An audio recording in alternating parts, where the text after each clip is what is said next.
تبلیغ میں، تعلیم میں محنت ہوتی ہے، مشقت ہوتی ہے، وقت لگتا ہے، اس میں کوئی شک نہیں، لیکن محض تبلیغ، محض تعلیم، محض تربیت، محض تزکیہ، یہ محمد رسول اللہ کا طریقہ نہیں ہے۔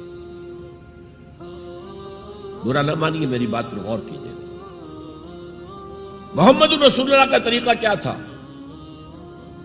دعوت دو قرآن کے ذریعے، انذار کرو قرآن کے ذریعے، بشارت دو قرآن کے ذریعے۔ فَإِنَّمَا يَسَّرْنَاهُ بِلِسَانِكَ لِتُبَشِّرَ بِهِ الْمُتَّقِينَ وَتُنذِرَ بِهِ قَوْمًا لُدًّا۔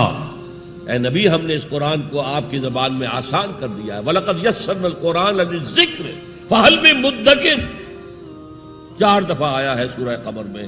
ہم نے قرآن کو نصیحت اخذ کرنے کے لیے بہت آسان کر دیا ہے، تو ہے کوئی جو نصیحت کا طالب ہو؟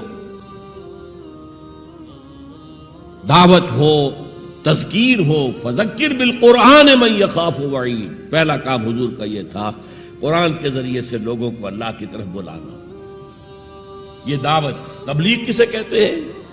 To reach out to someone, to convey to him some message, یہ تبلیغ ہے۔ اور اس کو کھینچ کر لے آنا اللہ کے راستے کی طرف، یہ دعوت ہے۔ وَمَنْ أَحْسَنُ قَوْلًا مِّمَّنْ دَعَا إِلَى اللَّهِ وَعَمِلَ صَالِحًا وَقَالَ إِنَّنِي مِنَ الْمُسْلِمِينَ۔ اس شخص سے اچھی بات کس کی ہوگی جو اللہ کی طرف بلائے اور اچھے عمل کرتا ہو۔ یہ نہ ہو کہ وہ دوسروں کو تو نصیحت اور خود میاں فضیحت، یہ نہیں، اور کہے کہ میں بھی عام مسلمان ہوں، میں تم پر کوئی فوقیت کا دعویٰ نہیں کر رہا، میں کوئی آسمان سے نہیں اترا ہوں، میں بھی عام مسلمانوں میں سے ہوں، اننی من المسلمین۔ تو قرآن کے ذریعے تذکیر، قرآن کے ذریعے نصیحت۔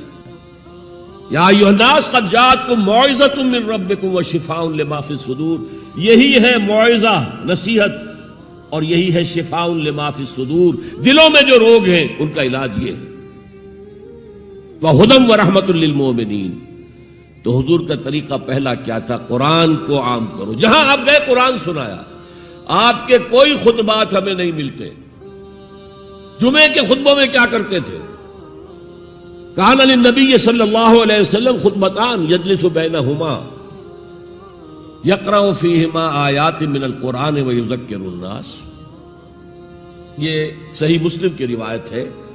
حضور کے 2 خطبے ہوتے تھے، آپ درمیان میں تھوڑی دیر کے لیے بیٹھتے بھی تھے جیسے ہم بیٹھتے ہیں۔ اور یہ کس لیے تھا؟ شاید آپ نے کبھی غور نہ کیا۔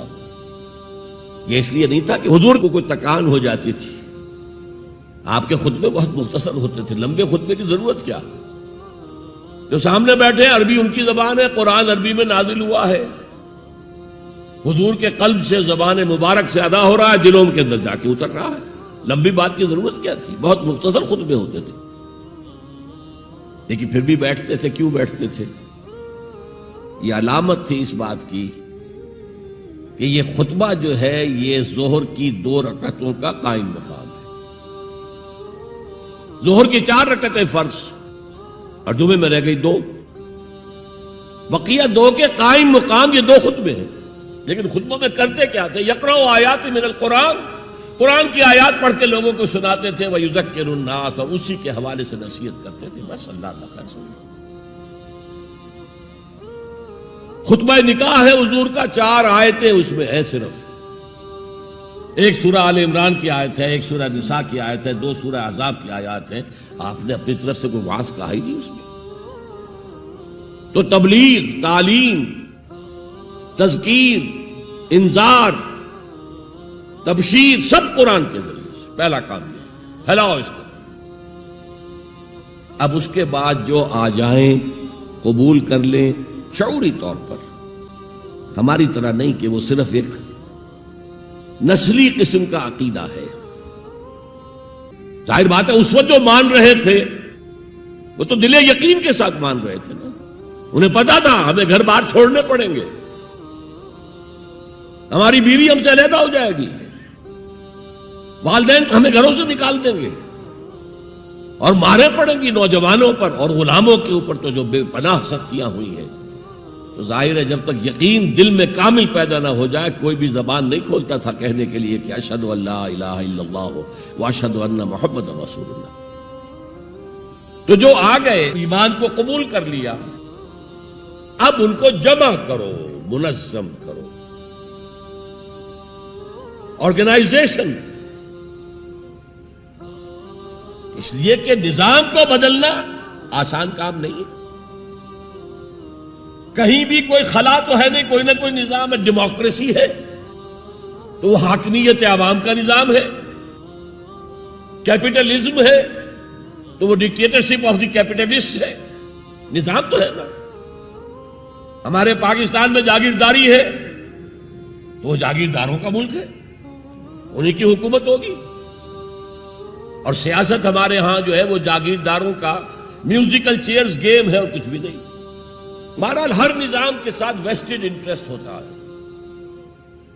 ایسے طبقات ہوتے ہیں جن کو مراعات حاصل ہے، مراعات یافتہ طبقات، پریولیج کلاسز، اور وہ کبھی برداشت نہیں کریں گے کہ آپ ان کا نظام کو ہاتھ لگائیں۔ دے وانٹ اسٹیٹس کو، جو نظام ہے وہی رہنا چاہیے۔ تو نظام کو بدلنے کے لیے تو جانوں کا پھر ہدیہ دینا پڑے گا۔ لہذا منظم جماعت بناؤ، موب نہ ہو، ہجوم نہ ہو،